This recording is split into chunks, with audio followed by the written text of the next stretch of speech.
출근길 하나님 말씀과 동행하는 출동큐티의 진규선 목사입니다. 오늘 우리가 함께 묵상할 말씀은 예레미야 8장 4절에서 17절입니다. 제가 낭독하겠습니다. 너는 또 그들에게 말하기를 여호와의 말씀에 사람이 엎드러지면 어찌 일어나지 아니하겠으며 사람이 떠나갔으면 어찌 돌아오지 아니하겠느냐. 이 예루살렘 백성이 항상 나를 떠나 물러감은 어찌함이냐. 그들이 거짓을 고집하고 돌아오기를 거절하도다. 내가 귀를 기울여 들은즉 그들이 정직을 말하지 아니하며 그들의 악을 뉘우쳐서 내가 행한 것이 무엇인고 말하는 자가 없고 전쟁터로 향하여 달리는 말같이 각각 그 길로 행하도다. 공중의 학은 그 정한 시기를 알고 산비둘기와 제비와 두루미는 그들이 올 때를 지키거늘 내 백성은 여호와의 규례를 알지 못하도다. 너희가 어찌 우리는 지혜가 있고 우리에게는 여호와의 율법이 있다 말하겠느냐. 참으로 서기관의 거짓의 붓이 거짓되게 하였나니 지혜롭다 하는 자들은 부끄러움을 당하며 두려워 떨다가 잡히리라.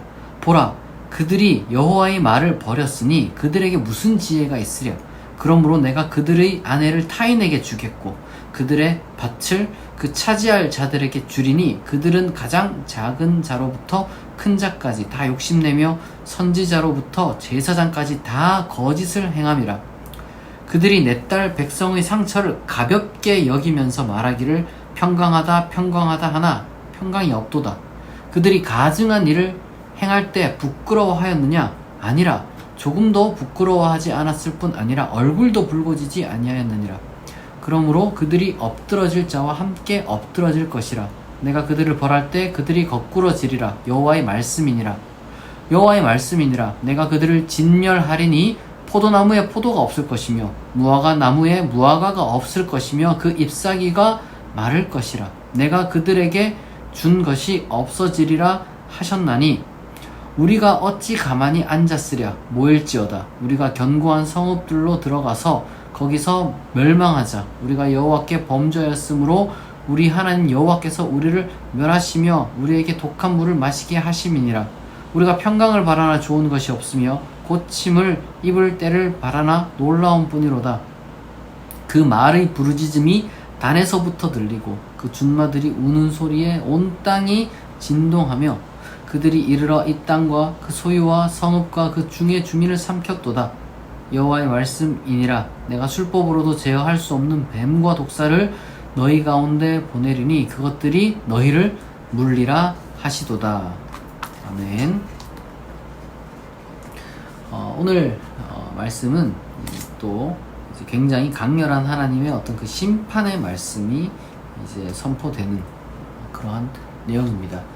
이제 아무리 이 회개의 어떤 그 요청, 어떤 심판의 경고를 해도 이제 잘 안 돌아오는 거죠. 그러니까 예레미야가 아무리 외친다 한들 백성들이 이제 전혀 뉘우치지도 않고 회개하지도 않는 겁니다. 그 이유가 있는데 뭐냐면은 예레미야 한 사람은 지금 죄가 너무 심각하다. 하나님이 굉장히 지금 진노를 하셔서 우리에게 다가올 재앙이 코앞에 있다. 그리고 이 재앙은 굉장히 무서운 것이다. 그러니까 이렇게 계속 선포를 했어요. 쉽게 말해서 지금 이따위로 살면은 아주 정말 화를 면치 못한다. 지금이라도 정신 차려야 된다. 라고 예레미야가 혼자 아무리 이제 이야기를 해봐도 안 듣는다는 거예요. 왜?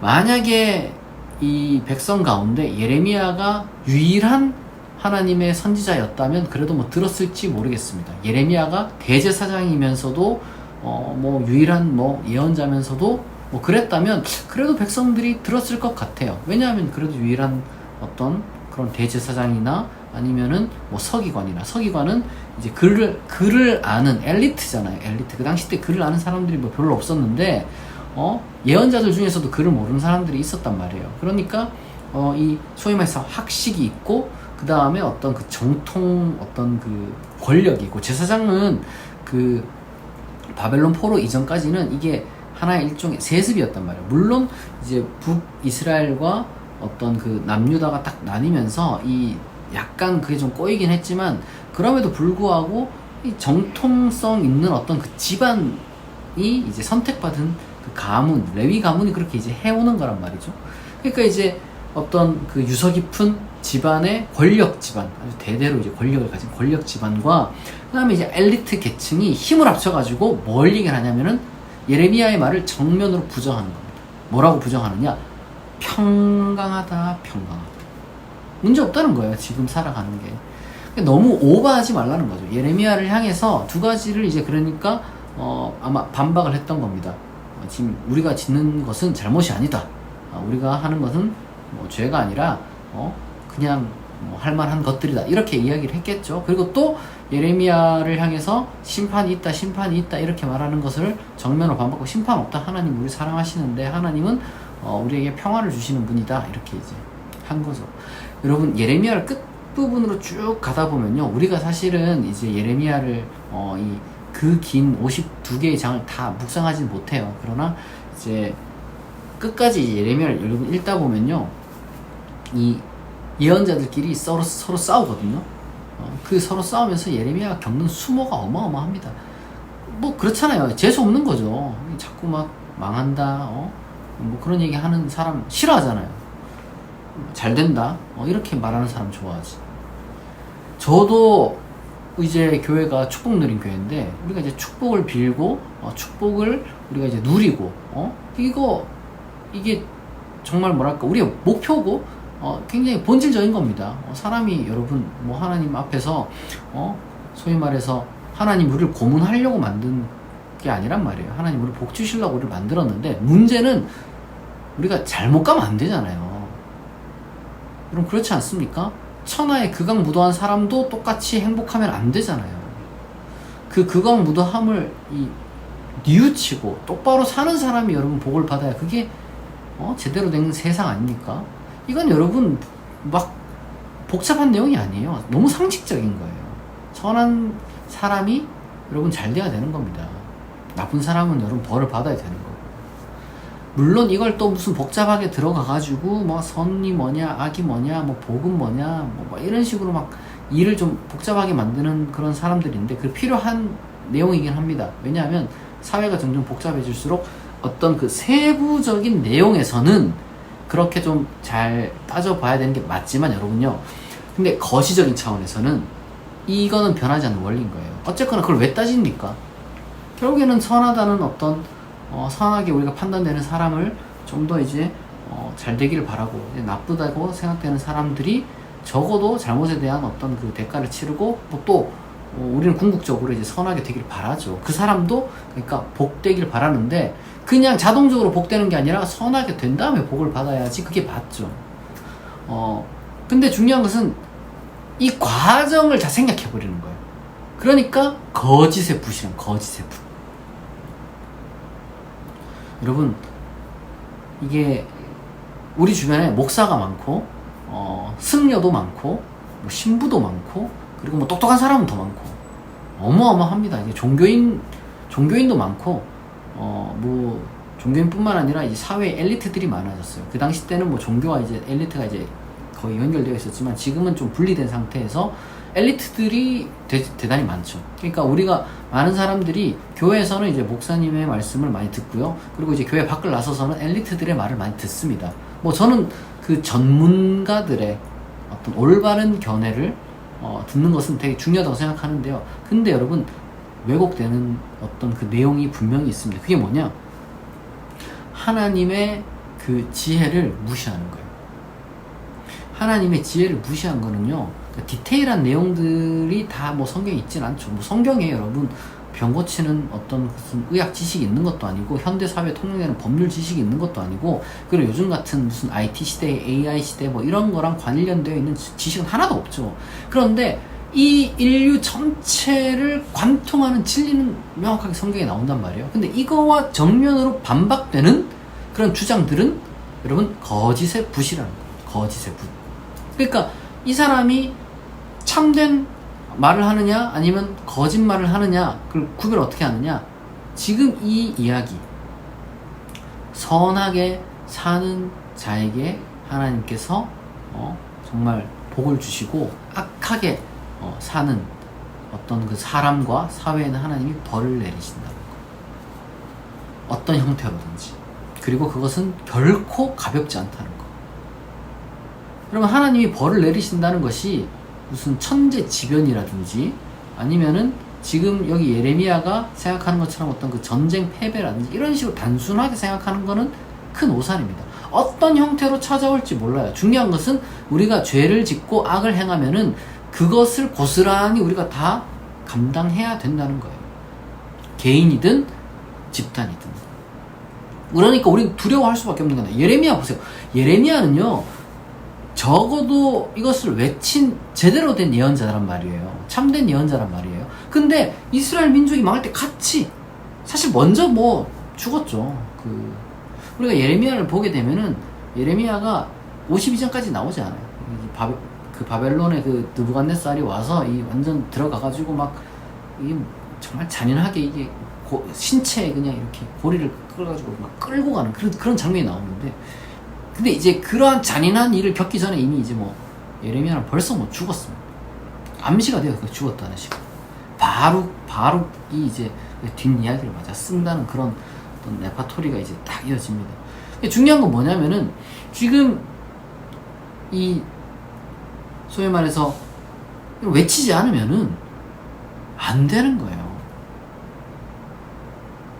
적어도 저는 그렇게 생각합니다.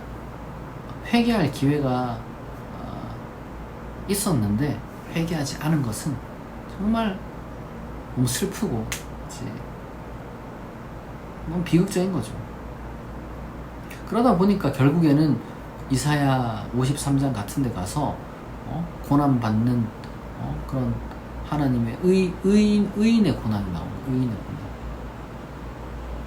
똑같이 죄를 지은 게 아니라 집단적으로 망했으니까 범죄자와 같이 헤아림을 받아버린 거예요. 우리가 정말 이 거짓의 붓 이런 것들을 휘두르는 사람들이 우리 주변에 너무 많아요. 저는 요즘은 소위 말해서 인플루언서라든지 어떤 전문가라든지 이런 사람들이 너무 많아져가지고 우리가 스스로 생각할 수 있는 그런 걸 좀 많이 잃어버린 것 같아요. 저는 여러분들에게 꼭 말씀드리고 싶은 게 그겁니다. 여러분, 근데 중요한 건 그거예요. 하나님의 뜻은요, 우리가 선을 행하고 악을 행하지 않는 겁니다. 너무 간단하죠. 그리고 하나님은 선한 자를 복되게 하시고 악한 자에게 벌 내리십니다. 당장 그렇게 안 보일 수 있어요. 세상이 당장 그렇게 안 보일 수 있어도 하나님의 관점은 역사 전체에 퍼져 있고요. 그리고 영원까지 퍼져 있습니다. 그게 우리의 믿음이에요. 그렇기 때문에 우리가 이 지상에서 여러분 선을 행하기 위해서 노력을 하고, 그리고 또 이 선악 문제를 무시하는 어떤 거짓의 붓, 혹은 이 악을 선하다고 거짓말하고 심판이 있는데 징계가 있는데 없다고 이제 거짓말하는 그러한 사람들을 여러분 멀리 하시고, 적어도 예레미야의 말씀처럼 여러분 이것이 여러분 오해되면 안 되는 것이, 하나님은 그럼에도 불구하고 사랑하니까 이렇게 말씀을 하시는 거예요. 고치라고. 좀 과격하지만 근데 이것을 하나님의 직접 계시라고 여러분이 생각하면 안 돼요. 이건 예레미야의 어떤 그 정서와 개성을 통과한 말씀이기 때문에 우리가 그러한 어떤 그 시대적인 인간적인 한계를 우리가 이제 어느 정도 필터를 거친다면 결국에는 우리는 범죄, 죄악 이런 것들로부터 경계심을 갖고 그런 것들을 경계하고 그런 것들을 우리 개인과 우리 사회에서 정말 몰아내도록 부지런히 노력해야 될 것입니다. 같이 기도하겠습니다. 하나님 아버지, 우리 주변에 진실을 외치는 자가 적고 거짓을 말하는 자가 너무 많이 있습니다.